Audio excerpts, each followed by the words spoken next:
Hi, welcome back to my YouTube channel. ඉතින් ඔන්න හැමෝම ආදරෙන් පිළිගන්නවා මගේ YouTube channel එකට. ඉතින් මම අද හිතාන ඉන්නේ කතා කරන්න ගොඩක් අයට තියෙන ගැටලුවක් තමයි ගන්න සැලරි එක හරියට මැනේජ් කරගන්න බැරි වෙන එක. ඉතින් කොච්චර ගත්තත් ඉතුරුවක් නෑ වගේම මාසේ අන්තිමට ණය වෙලා තමයි අනෙක් වියදම් වලට මුදල් හොයාගන්නේ. ඉතින් මේකට ප්‍රධාන හේතුවක් විදිහට මම දකින්නේ නිසි කළමනාකරණයක් නැතිකම. අද මම ඔයාලට කියලා දෙන්නම් කොහොමද ඔයාත් ගන්න වැටුප හරියට මැනේජ් කරගෙන ඉතුරුත් කරගන්නේ කියලා. ඒ වගේම ඔයා මගේ channel එකට අලුත් කෙනෙක් නම් මාව subscribe කරන්න කියලා ආදරෙන් ඉල්ලනවා. ඔයා මාසික වැටුප් ගන්න කෙනෙක් නම් මේ කියන්නේ දෛනිකව නැතුව මාසික වැටුප් ගන්න කෙනෙක් නම් ඔයාගේ වැටුප බොහෝ දුරට මාසේ 10 වෙනිදා හරි එහෙම නැත්නම් 20, 21, 25 වගේ ඔයාට ලැබෙනවා. ඉතින් ඔයාට වැටුප ලැබෙන දවසට ඔයා ඔයාගේ වියදම් සැලසුම් කරන්න. ඒ කියන්නේ අපි හිතමු නොවැම්බර් මාසේ ඔයාට 21 නම් වැටුප හම්බ වෙන්නේ.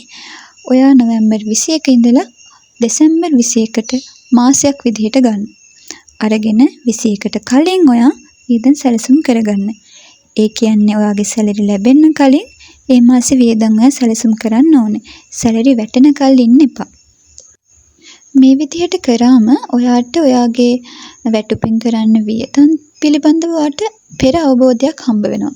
ඉතින් ඒක ඇත්තටම හොඳයි ඔයාගේ වැටුප කළමනාකරණය කරගන්න. ඔයා සීමාව ඉක්මවා වියදම් කරන්න පෙළඹෙන්නේ නැති වෙන ඔයා වැටුප සැලසුම් කර. මොකද ඔයාට අවබෝධයක් තියෙනවා. මගේ වැටුප මෙච්චරයි. මම මේ විදිහට තමයි මේක වියදම් කරන්න ඕනේ. මේ වගේ ප්‍රමාණයක් තමයි මම ඉතුරු කරන්න ඕනේ. ඒ වගේ ඔයාට දල අවබෝධයක් තියෙනවා. ඉතින් ඔයා හිතන්න ඔයා මේ කිසිම දෙයක් කරන්නේ නැතුව ඔයාගේ වැටුප හම්බ වෙනවා. ඔයා කිසිම සැලසුමක් කරන්නේ නැහැ. ඔයාගේ වියදම් ගැන ඔයාට අවබෝධයක් නැහැ. ඉතින් වැටුප ලැබුණාට පස්සේ වියදම් කරගෙන යනවා. අන්තිමට මොකද වුනේ කියලා දන්නේ නැහැ ඔයාගේ මුදල් වලට. ඒ නිසා පළවෙනියටම ඔයා මම කිව්ව විදිහට ඔයාගේ මාසික වැටුප ලැබෙන්න කලින් ඔයා වියදම් සැලසුම් කරන්න. ඉතින් දෙවෙනි කාරණය තමයි ඔයාගේ මුදල් ඔයා හරියට මැනේජ් කරගන්න. ආදායම ඉක්මවා යන වියදම් සැලසුම් කරන්න එපා. ඒ කියන්නේ ඔයාට හම්බ වෙන වැටුප හරිය ඔයාට මොකක් හරි ආදායමක් මාසෙට හම්බ වෙනවනේ. අපි හිතමු ලක්ෂයක් කියලා.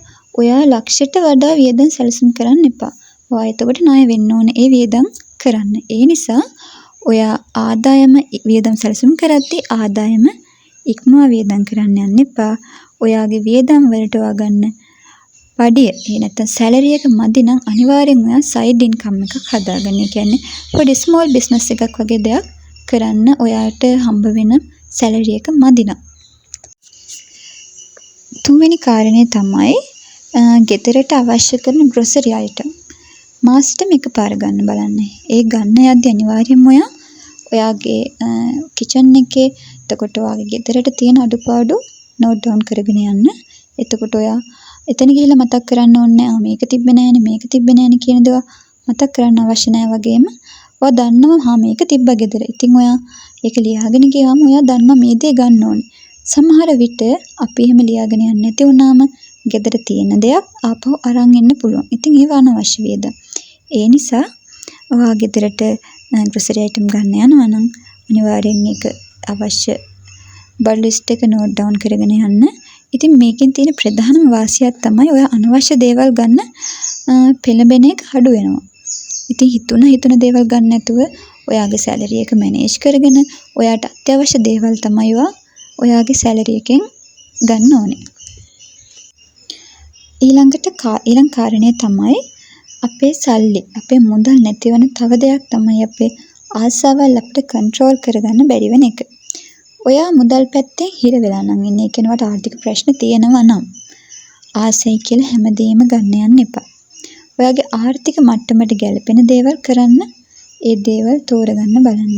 ඉතින් ඔයා එහෙම මුදල් ප්‍රශ්න නැත්තම් ඔයාගේ ආසාවල් ඒ දේවල් වලට වඩා වියදම් කරන්න ප්‍රශ්නයක් නැහැ. ඔයාට ඒ තරමට ඒ වගේ හොඳ ආර්ථිකයක් තියෙනවා. නමුත් මම මේ කතා කරන්නේ ආර්ථික ප්‍රශ්න තියෙන කට්ටිය ඒ වගේ හිතුන අනවශ්‍ය දේවල් වලට මිලදී ගන්න පෙළඹෙන්න එපා.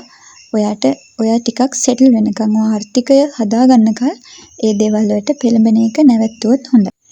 ඉතින් ඊළඟට ඔයාගේ මුදල් ඉතුරු කරගන්න තියෙන බැංක් account එකට debit card එකක් හදන්න යන්න එපා. අපි නොහිතන විදිහට debit card එකෙන් අපි මිලදී ගැනීම වලට පෙළඹෙනවා වැඩි. ඒක නිසා ඔයා ඉතුරු කරන account එකට මගේ පෞද්ගලික මතය අනුව debit card එකක් හදන්න එපා. මොකද අපි ඒක තියාගෙන ඉන්නේ ඉතුරුම වලටනේ. ඉතින් අපිට ඒ නිසා මං හිතන්නේ debit card එකක් හදන එක සුදුසුයි කියලා. ඉතින් අපේ මුදල් අපි හිතනවට වඩා වියදම් වෙලා යනවා debit card එකක් තිබ්බහම.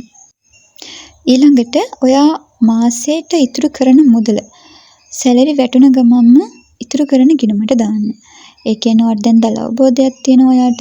ඔයා කලින් සැලසුම් කරනවානේ. ඔයා සැලසුම් කරද්දී ඔයාට දල අවබෝධයක් තියෙනවා මට මාසිකව සිදුවන වියදම් මේ වගේ, මට ලැබෙන වැටුප මේ වගේ, මට මේ ප්‍රමාණය ඉතුරු කරන්න පුළුවන් කියලා. ඉතින් ඒ වගේම ඔයා දැනගන්න ඕනේ ඔයාට සැලරි ඔයා සැලසුම් කරන වියදම් තියෙනවානේ. ඉතින් ඒ ප්‍රමාණය වඩා යම් මුදලක් තියාගන්න අමතරව. මොකද අපි නොහිතන වියදම් අපි බලාපොරොත්තු නොවන වියදම් අපිට දරන්න වෙනවා. ඉතින් ඒකටත් වෙන් කරගෙන ඉතුරු කරන්න පුළුවන් ප්‍රමාණයක් තියෙනවානේ.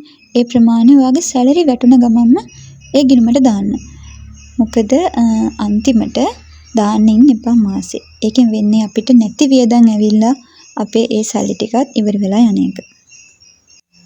ඉතින් මේ කිව්ව දේවල් ඔයාට ඔයාගේ සැලරි එක මැනේජ් කරගන්න බැරි නම් ඔයාට ආර්ථිකමය වශයෙන් ගැටලු තියෙනවා නම් මේ දේවල් try කරලා බලන්න. තව වීඩියෝ එකක් මම අරගෙන එන්නම් මේකෙම දෙවෙනි කොටස. ඉතින් අපි එකකින් හම්බ වෙමු. එහෙනම් අදට මං ගිහින් එන්නම්. ඔයාලා හැමෝටම සුබ දවසක්.